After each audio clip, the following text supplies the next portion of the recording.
As veias abertas da América Latina. Quem desencadeou a violência na Guatemala? Em 1944, o Bico caiu de seu pedestal, varrido pelos ventos de uma revolução de cunho liberal, encabeçada por alguns jovens oficiais e universitários de classe média. Juan José Arévalo, presidente eleito, pôs em marcha um vigoroso plano educacional, editou um novo código de trabalho para proteger os trabalhadores do campo e das cidades. Nasceram vários sindicatos. A United Fruit, dona de vastas terras, das ferrovias, do porto, virtualmente isenta de impostos e livre de controles, deixou de ser onipotente em suas propriedades. Em 1951, em seu discurso de despedida, Arévalo revelou que teve de escapar de 32 conspirações patrocinadas pela empresa. O governo de Jacob Arbenz continuou e aprofundou o ciclo de reformas. As estradas e o novo porto de São José rompiam o monopólio da United Fruit no transporte e na exportação. Com capital nacional e sem estender a mão pedinte a brancos estrangeiros, foram efetivados vários projetos de desenvolvimento que conduziam à conquista da independência. Em junho de 1952, foi aprovada a reforma agrária, que beneficiou mais de 100 mil famílias, ainda que só abrangesse as terras improdutivas e pagasse uma indenização em bônus aos proprietários expropriados. A United Fruit só cultivava 8% de suas terras, estendida entre ambos os oceanos. A reforma agrária se propunha a desenvolver uma economia capitalista camponesa e a economia capitalista da agricultura em geral. Mas uma furiosa campanha internacional de propaganda se desencadeou contra a Guatemala. A cortina de ferro está descendo sobre a Guatemala. Vociferavam as emissoras de rádio, os jornais e os próceres da OEA. O coronel Castilho Armas, graduado em Fort Leavenworth, Kansas, comandou contra seu próprio país tropas treinadas e equipadas nos Estados Unidos. O bombardeio de F-47 com pilotos norte-americanos respaldou a invasão. Tivemos de nos livrar de um governo comunista que havia assumido o poder, diria Dwight Eisenhower, 9 anos depois.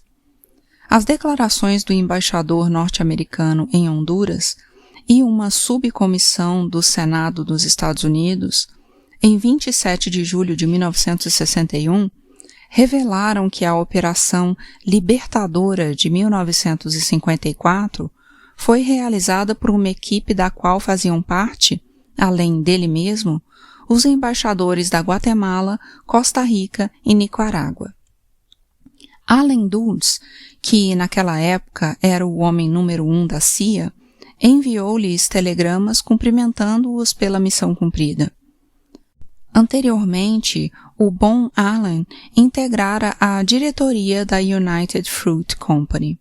Um ano depois da invasão, sua cadeira na empresa foi ocupada por outro dirigente da CIA, o general Walter Bedell Smith. Foster Dulles, irmão de Allen, estava impaciente ao extremo na conferência da OEA, que autorizou a expedição militar contra a Guatemala.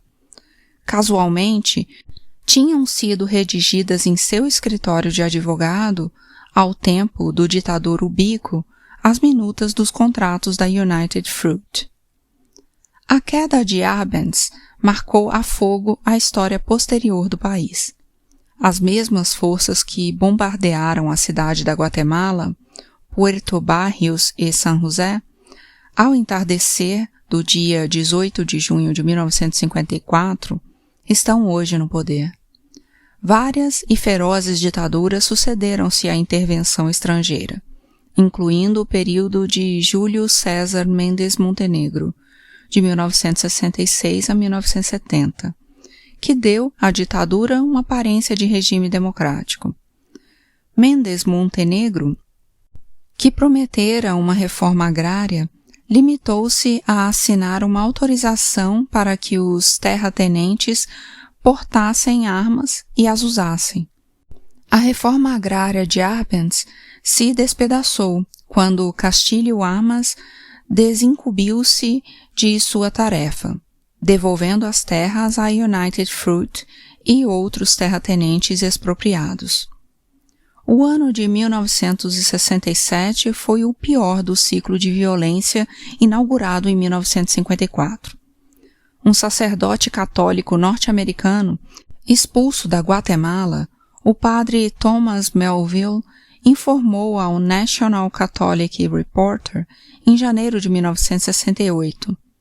Em pouco mais de um ano, os grupos terroristas de direita assassinaram mais de 2.800 intelectuais, estudantes, dirigentes sindicais e camponeses que tentaram combater as enfermidades da sociedade guatemalteca. O cálculo do padre Melville foi feito com base nas informações da imprensa, mas da maioria dos cadáveres ninguém jamais ficou sabendo. Eram índios sem origem e sem nome conhecidos, que o exército de vez em quando incluía, só como números, nos comunicados sobre as vitórias contra a subversão. A repressão indiscriminada era parte da campanha militar de cerco e aniquilação de movimentos guerrilheiros. De acordo com o novo código em vigência, os membros das forças de segurança não tinham responsabilidade penal por homicídios, e os comunicados policiais ou militares eram considerados provas plenas em juízo. Os fazendeiros e seus administradores foram legalmente equiparados à qualidade de autoridades locais, com direito a porte de arma e de organizar forças repressivas. Não vibraram os teletipos do mundo com os furos da sistemática chacina. Não chegaram a Guatemala jornalistas ávidos de notícias. Não se ouviram vozes de condenação. O mundo virara as costas enquanto a Guatemala sofria uma longa noite de São Bartolomeu. A aldeia de Cajón del Rio ficou sem homens.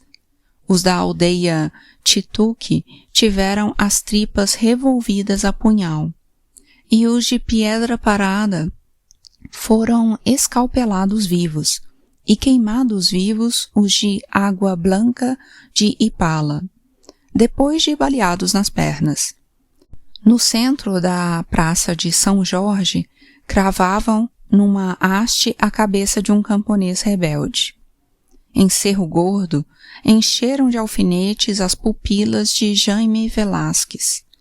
O corpo de Ricardo Miranda foi encontrado com 31 perfurações, e a cabeça de Haroldo Silva, sem o corpo de Haroldo Silva, foi parar à beira da estrada para São Salvador.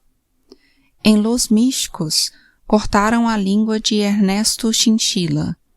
Na fonte de Ojo de Água, os irmãos Oliva Aldana foram costurados a tiros com as mãos atadas às costas e os olhos vendados.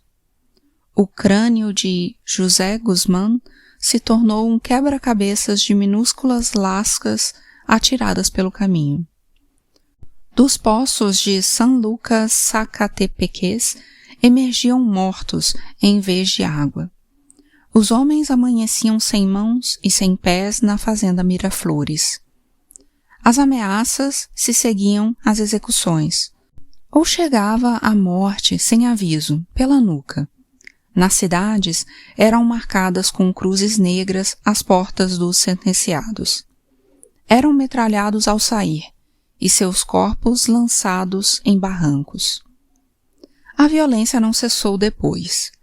Ao longo do tempo de desprezo e cólera, inaugurado em 1954, a violência foi e continua sendo uma transpiração natural da Guatemala.